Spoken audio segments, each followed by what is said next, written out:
Hey there, you're listening to the Girls Talking Life podcast, and I'm your host, Johanna. If you're like me, you love time with friends. I always leave feeling encouraged, inspired to try something different, or I've learned something new. So why not continue to grow even when we can't be with our girlfriends? We're not made to do life on our own. So in each episode of this show, I'll bring you a girl and her story to give you refreshing ideas to stir your soul. Let's walk this road together. Are you ready to talk life?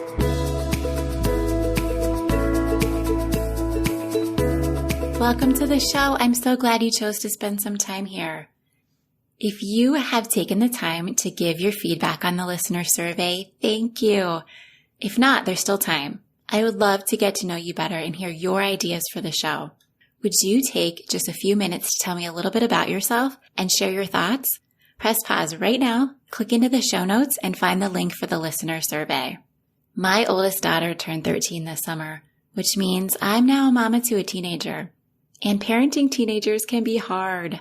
If you're a mom, if you're parenting a teen, if you have a teenage daughter, this conversation is for you. Kari Kampakis joins me to talk about raising our teenage daughters. Kari is the mom of 4 girls, has written books for teen girls, and has recently released a book for those of us mothering teen girls called Love Her Well. Kari's work has been featured on The Today Show, Today Parents, Yahoo News, Proverbs 31, and more. Everything we talk about can be found in the show notes for today's episode on girlstalkinglife.com. Here is my conversation with Kari. Hello, Kari. Thank you so much for joining me on the show today. Thanks for having me. I'm excited to be here. I would love for you to just start and introduce yourself to the listeners. Well, I'm a mom of 4 girls. I live in Birmingham, Alabama, as you can probably tell from my accent. I have 4 daughters. The oldest one will be a senior this coming year. The youngest one is going into 5th grade. So we're kind of in the thick of things, keeps me busy. And I write, for a living. I work from home and write books for teen girls. I've written 2 books for teen girls, and then this first book for moms, Love Her Well, about raising your teenage daughter. Anyway, and I blog and just started a podcast and doing different things like that, but primarily write for mothers and teenage daughters. I love your sweet Southern accent. It's very telling. You know exactly which part of the country I'm from. You said that your first 2 books were for teens, and then you switched gears a little, and now you're writing a book for moms, or you have written a book. What made you decide to do that? Well, really, it was just something that happened over the course of several years. I've always loved my mom friends, of course, but just getting into the parenting book arena just always intimidated me. I thought maybe I'll write a parenting book 20 years from now, but that was not on my agenda at all. And I will say for years, I wrote these books for teenage girls, and that was really where my heart was. But the people behind those books were, of course, their mothers. And so in the course of traveling and getting to do speaking events and meeting the moms who were buying the books, I just, getting to know the hearts of those women. And, some of them would travel hours to bring their daughters to an event. A lot of times their daughter was struggling and they were like just looking for something to help her. And just seeing, that, and also just the love on their faces as they were describing their daughters to me or introducing them to me, or, sometimes the tears as they were telling me what their daughters were struggling with. I started to really develop a heart for these mothers and that pain that sometimes we can't just go admit out loud to anyone when we're raising teenage daughters. So it's really that. And then the course of my daughters growing up and becoming teenagers, I was like, this is hard. And I feel like there's so much out there for raising little kids, but then you get to the teenage years and it's really hard to find, I hate to say parenting advice, but just guidance, Right. And it's really not everybody parents with the same values or, has the same perspective. So that's really, it was really just inspired by these women that I met that had bought my books for their daughters. I was like, I want to write something for these women because I've developed such a heart for the moms of teenage girls because I know how hard it can be on my end. Yes. So anyway, yeah. Well, you open your book with a story about a breakdown after a fight with one of your girls, and you are talking with your husband and you say, I'm going to quote you here. You say, she is changing and so is our relationship. And what used to work no longer does. What I can't figure out is how to balance loving her with parenting her. How do I correct the attitudes and behavior I don't like while keeping a strong mother-daughter connection? Kari, I read this and I was like, is she writing this from my head? I know. Oh my goodness. So I have 2 daughters and my oldest will turn 13 this month, actually, but I already feel like we're in these waters. Right. So what happens? What changes in our girls, and why do we feel this defeat when they get to this stage? Right. I think it's just one of those things that nobody can prepare you for. And it's so natural. But I do think, especially at that early point when they're 13, when it's starting to happen, it can feel like, I had this great relationship with my daughter. We were so close and everything's changing. And, as a writer for teenage girls, I've studied that for years, and just going through it with my daughters, I'm like, they're supposed to, it's natural. They're trying to seek their independence. They're gradually, getting ready to leave the nest. They're having these big thoughts and big emotions and, just really getting into a deeper space themselves. And it's so hard knowing how to navigate that as a mom. And like you said, balancing that part of being their mom, but also having a relationship so that you're that safe place they feel comfortable coming to. And I think that's what most parents of teenagers wrestle with is, if we're not their mom, who's going to do that job? We've got those responsibilities, but, if we're just so strict and always coming down like a hammer and ruining that relationship, then, we're totally undermining what we're trying to do as far as loving them. And we're not going to be able to show them the love of Christ that we hope to. So that was really the turning point for me. And I think that's what a lot of parents struggle with. And I do think it's possible to be the mom and to also build that relationship. And it's just always got to be rooted in love. And, one thing that I've had to remind myself of so often is just, I just have to please God. He's the one I'm answering to. Sometimes our daughters may not understand. I think what they think at 13 is very different than what they'll think at 18 and 25 and 30 and 40 as they grow up and mature. And sometimes they won't understand all of our decisions. But, one quote I always clung to was a pastor here who said, we're not raising our children for we're not raising our daughters for our 16-year-old to like us. We're raising children for our 40-year-old to respect us. Mm-hmm. That always stuck with me. It's, something that, we're not trying to please a 13-year-old, but yet we do want to try to empathize and get on their level and understand where they are and remember ourselves at that age. But it takes a lot of legwork and heart work, I think, for us moms to get there. Yeah, exactly. And that's where your book comes in. I feel like it's such a great tool. It is called Love Her Well, 10 Ways to Find Joy and Connection with Your Teenage Daughter. And I just wanted to touch on a couple of those ways. You have 10 chapters in 10 ways, and I would love to talk with you about every single one of them. But for time's sake, if we could just talk about a few. Your first chapter is choose your words and timing carefully. And a mama that you quote in the book says something like, they have the world telling them what's wrong with them, and they need their mamas who tell them what's right. Oh, that's so true. I want to be good at building up my daughters, but especially for me, I'm an Enneagram 9, if you're familiar with that, but I have a 1 wing. Right. So everything that's wrong just sticks out, and I want to fix it. I want to correct it. Yeah. How do I mute myself in those times and choose encouraging words instead? Yes. Well, I can totally relate because I am a 1, Enneagram 1 with a 9 wing. Oh, so okay. I'm the same way. The one's the perfectionist. We notice those things that are wrong. And I found that with my daughters, especially as they hit that 13, 15, 16, it's like this alarm goes off in your head, like, oh, wait, I've got 2 more years at home to do this work that I hope to do and to correct these attitudes or whatever it is that I hope to correct. And for myself, I feel like when I operate out of that, it makes me panic and sometimes say things that I regret. But of course, going back to our earlier point, we have to be their mom. It is our job to correct, maybe point out those blind spots that they have. So, one thing I've really learned over the years is to just choose my words wisely and also choose the timing of the words. And, sometimes it's not the right time to say something, and to also just be really conscientious, because I think we can be very careful sometimes with the words we might use with our friends and out in the real world. And then we get home, and whether it's with our children or our spouse, or just, our guards drop and we just speak without a filter, especially if we're angry with our children. And we don't realize how damaging those words can be. And I share some stories in the book of how that really caused a gulf between me and my daughter that I had to really go and try to reconcile. So for me, like the story in the book is, it starts off, my daughter and I are having this great conversation in the car. It was just one of those mother-daughter moments. I felt so close to her, and I think she felt the same way. And then we parked in the driveway, and I just looked at her, just savoring this high, and I noticed that her face had kind of broken out. Her acne was back. And so my mom instinct was to ask her, are you taking your acne medication? But I had done that a few months beforehand, and her face just totally fell when I asked that question. Mm-hmm. My daughter's very responsible. I don't have to worry about reminding her on things like that. She wanted her acne to be gone as much as anyone else. So before, when I'd asked her that, she's like, yes, I'm taking my medicine. I know my face looks terrible. So I was about to ask that question again, and I remembered that prior event. And then I thought, do I really want to totally ruin this moment that we just had in the car? So I didn't say anything. I was like, just save that conversation for later. I know she's taking her medicine. We're still working on how to find the best solution for this. So she went inside the house and she was still happy. And I was like, thank you, God. For once I held my tongue and I didn't ruin that moment. And there might be a time to address the acne issue, but that was not it.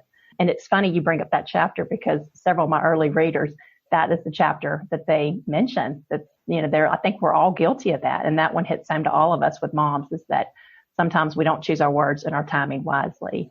And we see the effect by what it does to the relationship. But I also want moms to have hope that our God is a merciful God, and, he can help us reconcile our wrongs. And that's why I think it is so important for us to go back when we maybe do say something hurtful to our daughters, and don't just let it die down, but actually go back and apologize and, practice that conflict resolution and admit when we were wrong. And that was really hard for me to learn as a mother, because I thought I had to be this perfect role model. But I was surprised at how receptive my daughters are when I do apologize, and I do admit that I'm human and none of us are perfect. And that's why we need a savior, because he's perfect and we're not. But that was really a game changer in my relationship with my girls, was being able to admit when I was wrong, especially have blurted out something I shouldn't have said, and then hopefully teach them that same skill to practice in their lives too. I had been preparing and getting ready for our interview last night, and I was like, oh yeah, I was kind of on a rampage today, and I do owe my daughter an apology. So that's how our evening started, with that apology. And then later on, she had been telling me a story of a friend and just kind of letting me into her world a little bit. And she was kind of happy to be talking with me. And her story made me think of something that I had asked her to do. And I almost said, hey, have you done this thing that I've been asking you to do? But I didn't. I said, no, I'm going to let this moment be, and I'll come back to that a different time. And then later that night, she came in and gave me a hug goodnight, which is not a normal, Wow. It was initiated by her. And I was like, yes, that was so great. I did the right thing by not bringing up that one chore, that I had been on her about. So yeah.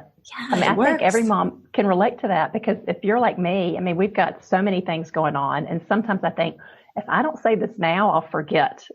Yes, so absolutely. That's usually why I'm blurting out something or reminding them or nagging or whatever, because it's just, I know my brain, I know I'll forget if I don't do it at that moment. But I do believe that there's power in just really being conscientious and very intentional what we say. And, we know girls, and we are girls. We don't forget what is said to us. So I think that's something I've had to really realize, that my daughters are just like me. Those, especially your words from your mother, can really, they can really build you up or cut deep. And so that's something that nobody really told me coming into this journey, but that I've really tried to be more intentional of, is choosing my words wisely. And that is neat when you have a moment like that. It was a good one. Affirmation. Another chapter and another way here is be her mom. Don't be afraid to parent. Talk to me a little bit about the teenage brain. Yeah, I highly recommend. I quote that book numerous times throughout the book. It's called The Teenage Brain. And it was really helpful for me just to understand where their brain is in development versus ours. And, one of the big premises of the book is that the teenage brain is only 80% developed. And so one part of the brain that might be overactive is the amygdala, which is the emotions and the fight or flight, which is sometimes why we don't understand why they're going crazy and not thinking logically, because sometimes that amygdala gets revved up and it can overshadow the prefrontal cortex, which is more of that long-term thinking, that reasonable, logical, and that is the last part of the brain to develop. So one thing that this author points out is that as parents, we have to, be that prefrontal cortex until it's fully developed in our teenager, because it's not fully developed yet there. Something else she pointed out that I thought was fascinating was that the teenage brain is actually sharper, I guess, than you said, than our brains, that their brains are like, she said, it's like a Ferrari, that they are just so primed to learn. And I think that's why they can handle these workloads that we couldn't handle. Like, you're like, how is this child doing this? Yeah. But their brains are so primed to learn, but it's like a Ferrari that doesn't know where to go. And that's why the direction that they take matters so much. And she talks a lot about, even things like alcohol, or drugs, that it's really hard. Rehab is really hard at that age versus even for a 25-year-old, because their brains are in such a prime position to learn. If they're learning the wrong things, it can go into what it's called overlearning. And another word for that is addiction. Oh, yeah. So that's why they could be at more risk for addiction, say, if they do drink early or do drugs, because of where their brain is in development, because it's just soaking and absorbing so much. So that was just really helpful, just reading all of that, just kind of the logical reasons of why to try to keep them on a good path, and, try to maybe think for them in ways that they might not be thinking for themselves. But yeah, that chapter was good for me to kind of write on paper. I put a lot of, I think, conversations that I think are important to have with your teenager, just some of those nitty gritty conversations that might be a little bit awkward to start. But again, I'm a big believer that our children are usually not going to come to us and ask us about those topics, those nitty gritty topics. And so we have to be the one to bring those conversations up. And my hope is that the book maybe can give parents some words to use to start those conversations. Yeah. And it's such a good reminder that is how their brains are, because sometimes you're just like, what is going on? And I think that's a great illustration with the Ferrari. Mm-hmm. How do we find the right timing for those hard conversations or even correction? That's a great question. I think just for me, I just kind of know all the conversations I want to have. And then I just try to think about if I'm in a position or we're in a situation that actually now might be a good time to ease into this conversation. So, for example, one really great conversation I had with my daughter, we had just been to visit a college. This was last fall. We went to Ole Miss and did this fun weekend with some of her friends and their moms, and we just had the best time. And so we're driving home, and it's like a 2.5 hour drive. And so, because we were on a college campus, we were talking about college. I was talking about my experience in college. And I thought, you know what, this might be a good time to bring in some of those conversations that I may have touched on before, but really go deep.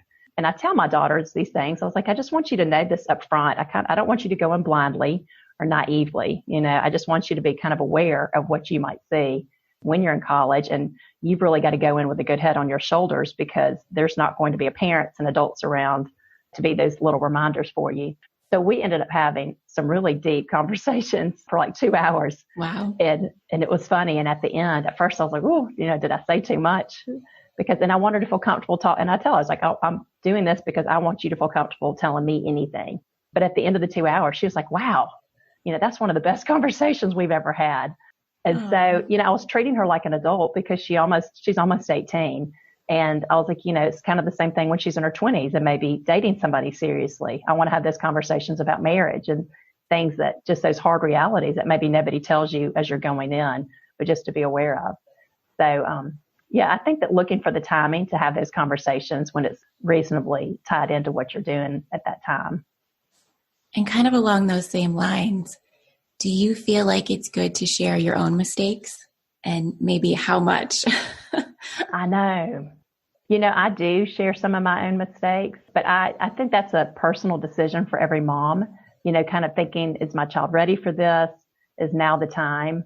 I do have a child that she tells her husband, she tells her son he was struggling with something, and she was just like, she shared a mistake that she had made. And she was like, if I can share anything to help you, then I will do it. I want you to learn from my mistakes. Now, I know that some parents are like, if I tell my child my mistakes, then they're going to use that as an excuse to go do the same thing. Yep, I've had that thought too. Know our children. Mm-hmm. But I do think no matter how deep we go into sharing our mistakes, I think it is very, very important for our children not to think that we are perfect. And it might be sharing our mistakes like, somebody was talking about my friends here and I didn't stand up for them. Like, I think it is very important for them to see our human side, because, these teenagers are growing up in a world where perfection is expected of them. They don't hear about people's mistakes. They're seeing perfection on social media. I heard about a girl last summer. She was at this Christian camp, and she was having this deep conversation with her parents, this kind of heart to heart. They're very close, but she just burst into tears because she was like, I just feel like y'all are so perfect, and I can't live up to the standards that you're living. And her parents were heartbroken because they did not mean to portray that image at all. But I do think that sometimes, that that's all they see is our perfection, and they don't see, our weaknesses and our blind spots. If we don't admit that we've got our own issues that we're working through too, and that we're really just journeying in this world together, helping each other grow up and evolve, then I think it can do a real disservice to our children, having that false expectation of that anybody can be perfect, which we all know is impossible. Right. That kind of leads us into the next thing, which is from chapter 5, see the good, loving her as she is and where she is. And you say your daughter is a work in progress. Beneath the vanity and self-absorption commonly seen in teenagers is a diamond in the rough. There is a deeply impressionable girl who God is still working on and who craves the unshakable love of her mother, which, like you're saying, same for us. We're still being worked on. Right. But back to our daughters, that self-absorption and that vanity, sometimes it is hard to see through that. How do we not take it personally? And how do we see the good in them? Right. One thing that has really helped me, and I was forced to do it when I was writing my books for teen girls, was to go back and remember myself at their age. And so when I first submitted a chapter to my editor for the first teen book that I wrote, she said, this is good. It's a good start, but you sound like a mom. And she said, if you sound like a mom, the girls are going to tune you out. They're not going to listen. And so she's like, I want you to go back and write it like a wise best friend or a big sister. And remember, channel your teenage self. Remember yourself at their age. And so when I think back to my teenage years, I think, oh, that was fun. I had great friends. But what that really forced me to do was I had to go back in time and kind of unbury the unpleasant stuff that I had buried. And like I said, it might have been not being very kind to a friend or just something stupid that I did or said, and just digging that up. And I think that as moms, we tend to bury all of that when we get to a good place in our life. We're married and have our children, and we don't want to remember all that. But it really did help me to go back and remember myself at that age and think about, okay, what adults loved me well at that age? And they helped me mature and, told me what I needed to know, but they did it in a loving way. And they did it with a belief in my potential and not in a critical, condemning way. And I think that's the biggest thing is just, seeing the good in them and then, giving them a vision for who they can be and who they are and not losing sight of their potential. And one thing I think about and I talk about in that chapter was, seeing on an anniversary trip that my husband and I had taken, we got to see, Michelangelo's famous David sculpture in Florence. And it was amazing, just as even more breathtaking in person than you'd imagine. Wow. But what was really cool about that room, because you're just seeing this beautiful perfection piece of marble. But in that room on the sides, there are all these half-finished sculptures that Michelangelo did that he didn't ever finish. And it's like a half of a figure coming out of the marble. So you can kind of see what it would have looked like if he'd finished it, but not completely. And she said that there's this famous quote from Michelangelo that when he looked at a blank slab of marble before he even started, he could see a figure inside that marble that wanted to be set free. And that's what he would do. He would just chip away the stone to get to that figure inside, which obviously he had this vision that most of us don't have. And that's what made him so talented. And it just hit me that I was like, I think that's how God looks at us, is that he looks at, we could be a total wreck and a mess, but he looks and sees our potential inside. Like he's like, I know who you can be. I know who I created you to be. And he can see that masterpiece inside the marble that nobody else can see. And I think that's why it's so, especially in today's world where everybody can be so angry and mean and just, ready to attack. I'm like, none of us really see each other clearly. None of us can see each other through God's eyes and can see that masterpiece inside. And I think that's why it's so important to have that relationship, with the Lord and try to see ourselves and also other people through his eyes, to pray that. And to know that we're all a work in progress. Hopefully we'll be learning and growing until our last breath on earth, but really giving that grace to our daughters. And I think if we approach them from that standpoint, that I'm not pleased with this, I want us to work on this issue that you have, but at the same time, I love you and I believe in your potential. And you're an awesome person, and God is going to do some really wonderful things with your life. I think that's a way to help somebody maybe see their blind spots, but also be encouraged to grow. I really like that. Thank you. Hey, I'm going to interrupt here just for a minute to let you know about Pure Haven. Pure Haven is the maker of fresh, safe personal and home care products. They are 100% free of toxins, guaranteed. I've been using Pure Haven products for years now, and I love that I can use them on myself and my family without worrying about the ingredients. If you are wanting to make safer product choices for you and your family, I recommend Pure Haven. Summer is winding down and fall is gearing up, and that means the return of their popular cranberry pomegranate scent. It's available through September 30th while supplies last. You can try their body wash, hand cream, or moisturizing hand soap. Go to purehaven.com/girlstalkinglife to view their whole line and shop their products. Use code 272171 to support the show during the month of September. Now back to my conversation. Chapter 8, enjoy her, laugh often, and have fun. We need to, you say, as moms, be the ones to initiate the invitations. And when it works out, it really is fun. But what are some practical ways that we can connect? Because it doesn't always work out.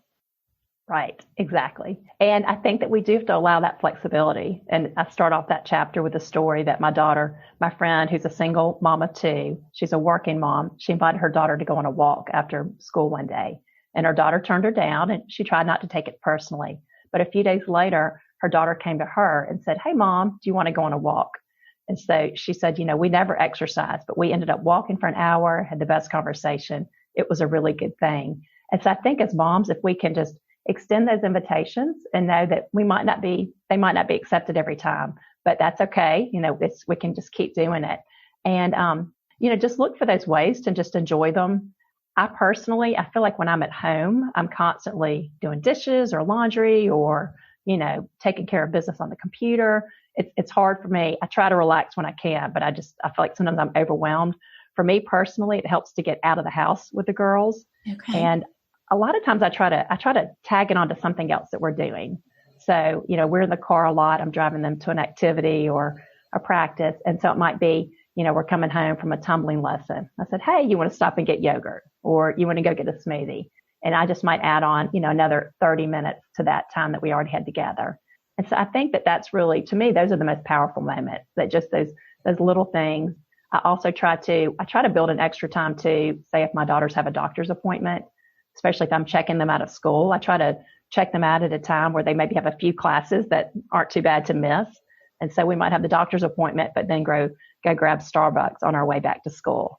And so for me, having 4 children, I have to find those little pockets of time, because it's hard to find one-on-one time. When you're a busy mom, we all have so many responsibilities.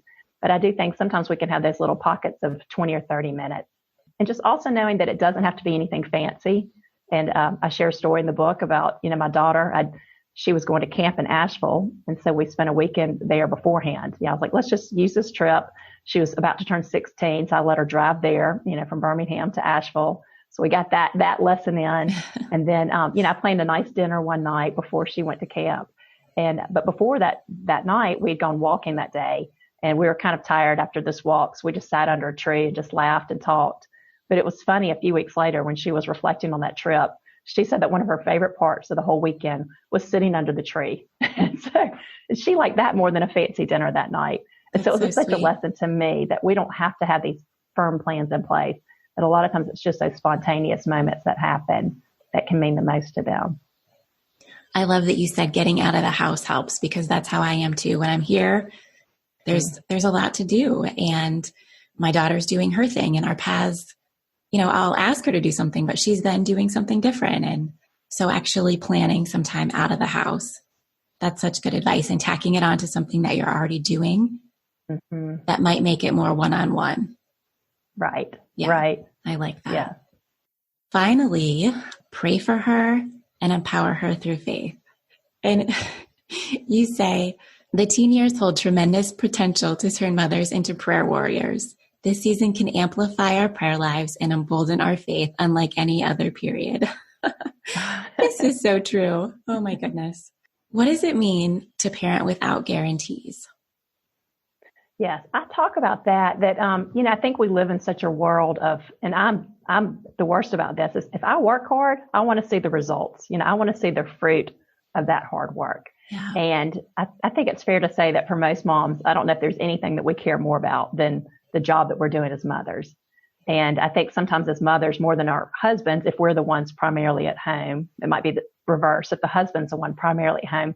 But it's very easy to wrap up our identity and the decisions our children are making or how they're doing and think if they're making good decisions, oh, we're a great mom. If they're making poor decisions, we're a terrible mom.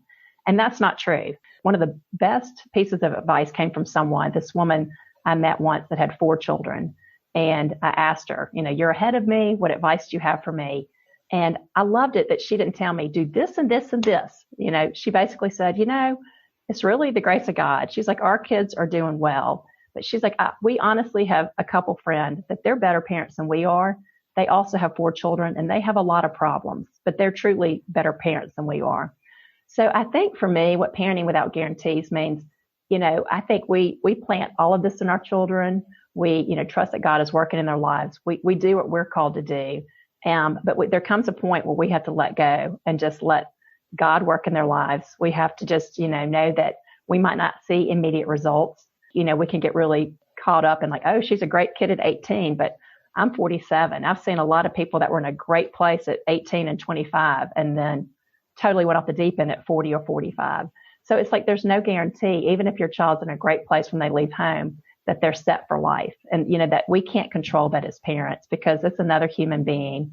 We have good friends that when they were talking to us about your child turning 16, they were like, when your child turns 16, the whole concept of God's free will really kicks in. And that was really helpful, and, even Jesus, who was perfect, had a disciple betray him, so there's no guarantee that no matter how great our parenting skills are, that our kids will be set for life and they'll be the godly people we hope they'll become. But I do think there's peace in knowing that we've done our part. There's peace in praying and knowing that even if they're in a bad place, who knows what God can do with them. We look at St. Paul in the Bible, who was persecuting Christians, and then he had that heart conversion and he ended up spreading Christianity and writing more than half the New Testament. So I think that we forget where St. Paul was before when we're praising him as this hero, and that, we never know how God is going to work on somebody. And I can say that being in ministry, you meet a lot of people who are really powerful and have really great testimonies now, but they made huge mistakes in the past and they had to go through those dark periods and they had to drift away from God to get to a point where they wanted him more than anything else, that, God was still working in their life and all hope was not lost.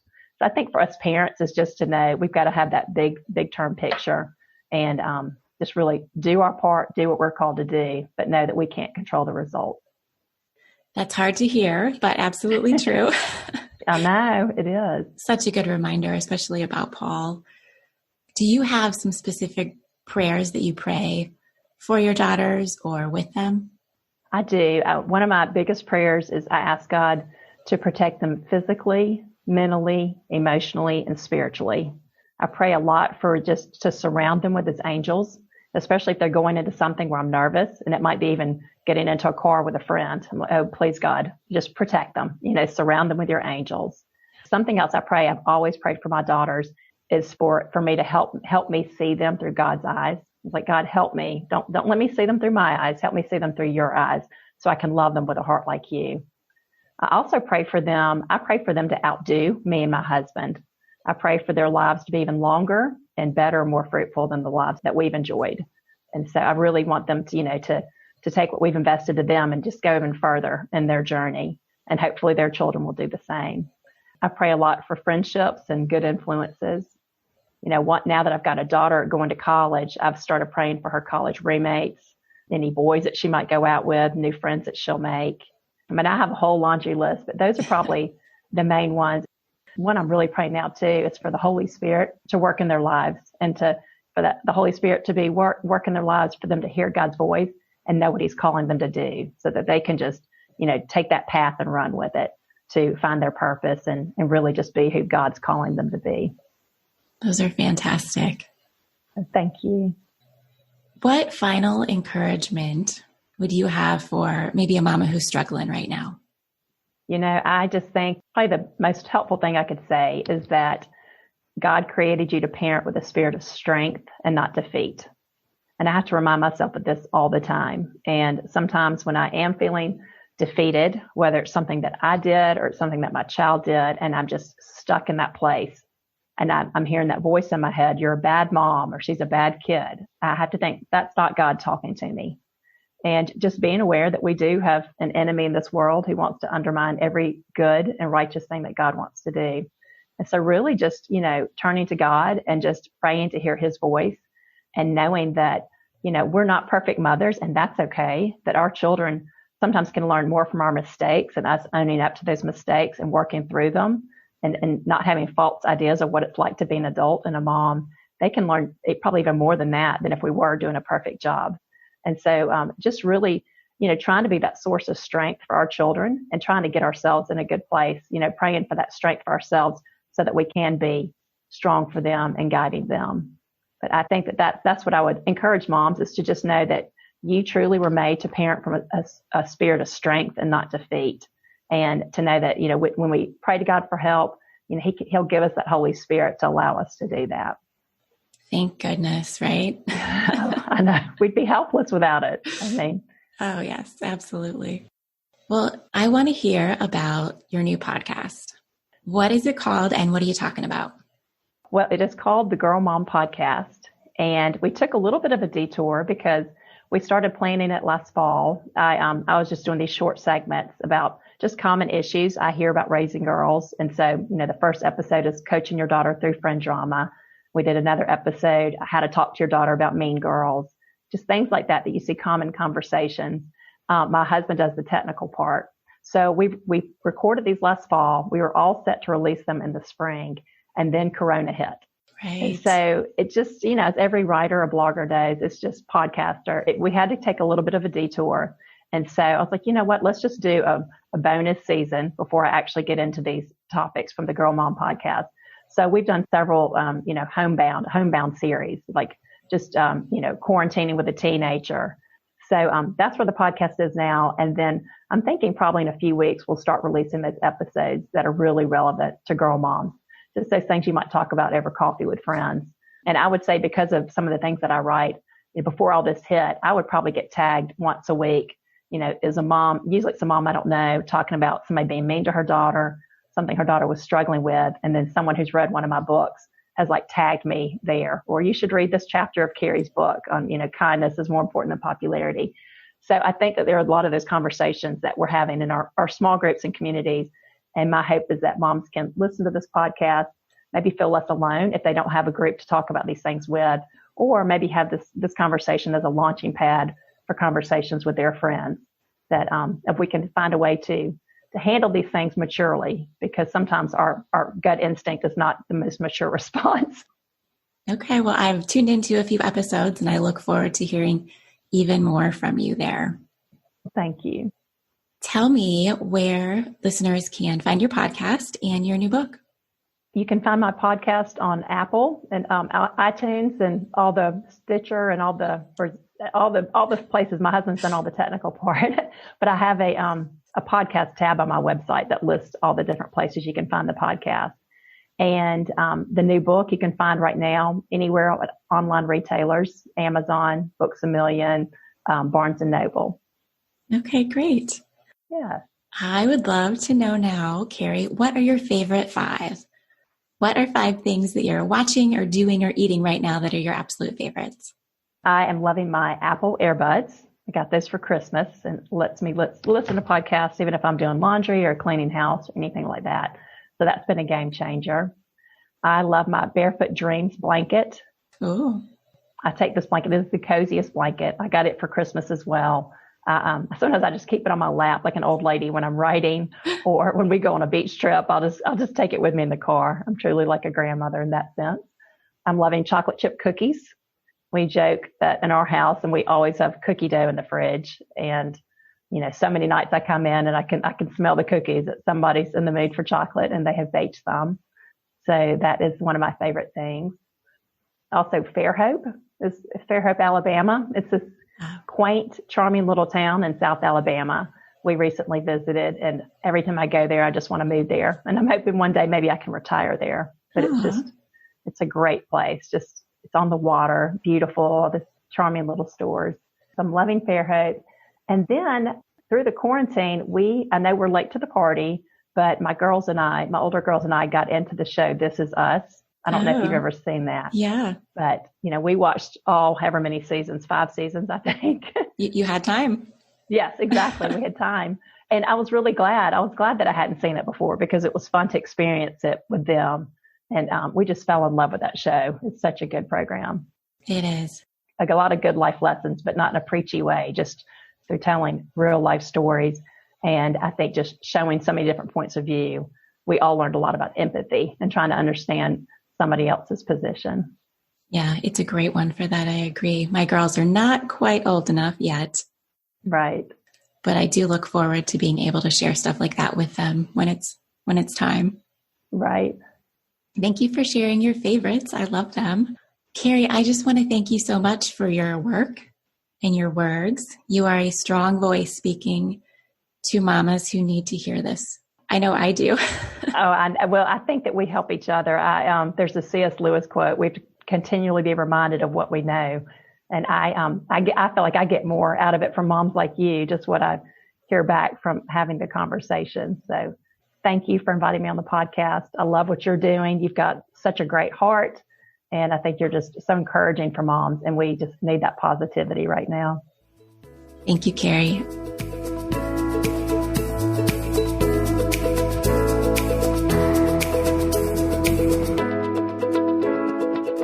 I hope you loved my conversation with Kari. I took in so much of what she had to say. My 2 favorite things were probably holding my tongue about a correction, especially when we're having a good moment, and modeling what it looks like to mess up and then ask for forgiveness. Kari's book released in August. Be sure to pick up a copy so you can read all 10 ways to connect with your daughter. And tune into the Girl Mom podcast for even more from Kari. If you have a friend who has a teenage daughter, be sure to share the show with them this week.